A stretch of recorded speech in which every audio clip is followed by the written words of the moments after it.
from the News Channel 5 network. This is Inside Politics. Hello, everyone. I'm News Channel 5's political analyst, Pat Nolan. Welcome to Inside Politics. The 2020 midterm elections are over. The voters have spoken, although in a few cases we might not know what they said in every race, at least for the next couple of days or maybe even up to a week or so. But what did they say in Tennessee and what did they say across the country? Help us figure that out. Our guest today on Inside Politics is political analyst Lisa Quigley, a former top aide to retiring Nashville Congressman Jim Cooper. Lisa also works for Trust Philanthropies, a group that works on hunger issues. Lisa, it was great working with you on Channel 5's coverage here on the Plus Tuesday night. Thank you for coming back to Inside Politics. Thank you so much for having me. Let's start here in Tennessee. The only statewide race was Governor Bill Lee. He was easily reelected. That continues what's now a 40-year tradition of Tennessee governors, both Republicans and Democrats, being reelected by landslide margins. What does that mean about Tennessee politics and tradition? Well, first let me say that we're meeting today on Veterans Day, so I just wanted to acknowledge that veterans have really helped build this country, and this is a really important day, and so I honor all the veterans out there, as I know you do as well. Tennessee is a really red state. That's what the message was sent on Tuesday, and I don't think there's any question about that. Early in the evening, the returns had the governor winning by over a record percentage. Anything over 70% would have been a record for any other governor being reelected. In his victory speech, the governor said the voters of the state like what he's been doing, and when you get 65% of the vote, it looks like he does have a mandate at least to begin his second term. Yeah, I also think that there's something to be said for having a Democratic candidate who was not widely known.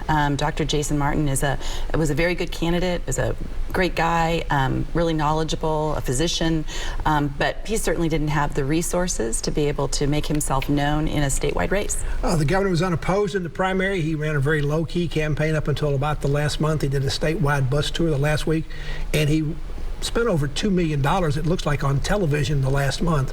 What was that all about? I think that was about establishing his profile again as the dominant Republican in this state. Maybe he has aspirations for national office, but he certainly wanted to put his stamp on his second term.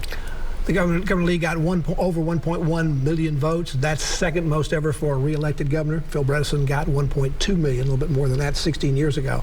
Governor Lee also did not match what his predecessors had both done, both Governor Bredesen and Bill Haslam. They both carried all 95 counties. He carried 93, losing Shelby and Nashville, Davidson County.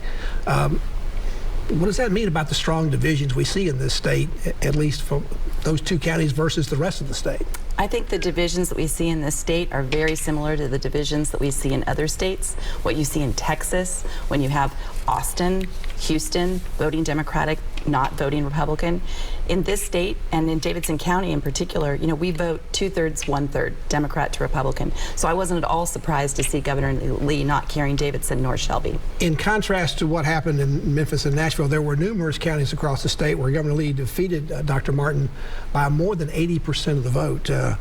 Democrats have not won a statewide race since Phil Bredesen was reelected in 2006. That's 16 years ago. What does the party need to do to become more competitive? The party needs to be able to recruit somebody who's really wealthy or somebody who's really well known, and preferably both of those things. So anybody out there watching that wants to volunteer, let's do it. The same kind of win big in Davidson County, then lose big in the other counties in their district also happened in the 3 congressional districts that now involve Nashville. Is that a sign of how hard the Republicans worked to make sure that they made at least the 5th district turn from blue to red, because they carried the other two, they already had incumbents in the other 2 districts? So Jim Cooper is the most popular, highest vote getter ever in Davidson County for any office, ever. They could not beat him at the ballot box, and so they divided Nashville so that Cooper nor any Democrat could win in these 3 congressional districts. And by the way, this is what happened all over the country. In fact, the pickups in all over the country in House races, so far all of them that have been decided are because of redistricting, not because an incumbent was beat by a Republican. So if it hadn't been a reapportionment year, the Republicans might not be taking over the House. Absolutely. These congressional districts, or these lines, are in place until the next census, which won't be until 2030. Is there any reason to believe the Democrats might become more competitive in these new congressional districts in the next 10 years? I think it's really tough, but the 5th district, where Heidi Campbell was running, is the one that's only R plus 15. The others are R plus 33 and R plus 21. Those are much, much harder. But the district that Heidi Campbell ran in shows some opportunity over time to be able to have a Democrat be successful. Looking towards the future, both John Rose and Mark Green, who are the incumbents in 6 and 7, won their re-elections 2 years ago in their old districts by more than 70% of the vote. In their new districts, which includes portions of Nashville, those winning percentages were lower. Rose went down to 66% and Green went down to 60%. Should they be at least a little concerned about 2024? It's just a presidential year where naturally we're going to have a lot more voters, but particularly perhaps Democrats out in that year. If I'm them, I'm not concerned. And they took one for the team.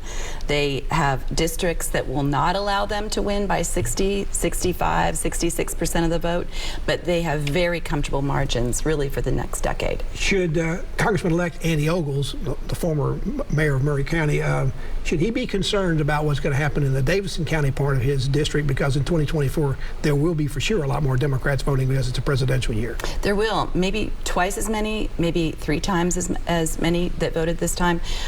We had a really, really poor turnout in Davidson County in 2020.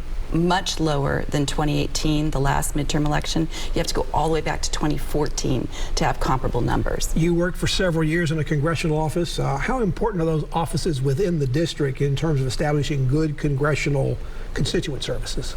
Well, I mean, that's the thing that we worry about with now 3 members of Congress representing slices of Nashville, is where will the focus be of these 3 new members of Congress? I think that having an office is not as important as it once was. We know that people can work remotely and provide very good services, since COVID. But accessibility is really, really important. And, Cooper always gave out his cell phone number to all 700,000 people that he represented. I wonder if the new members will do this because they don't live in Nashville. So they're going to have to figure out some way to connect to Nashvillians. Do you think if they don't have an office in Davidson County, all 3 of them need to at least designate a staff person or 2 to make sure that the Davidson County people feel like they have somebody to talk to when they call their congressman? Absolutely, and make sure that people know how to reach that person, because otherwise they're really losing the services that they've expected from Jim for the past 20 years. Lisa Quigley is our guest. She's a political analyst who was a longtime aide to Congressman Jim Cooper. She also works for Tusk Philanthropies. It's a group that works, a national nonprofit that works on hunger issues. Back to continue our conversation with Lisa on the other side of this break. This is a Storm 5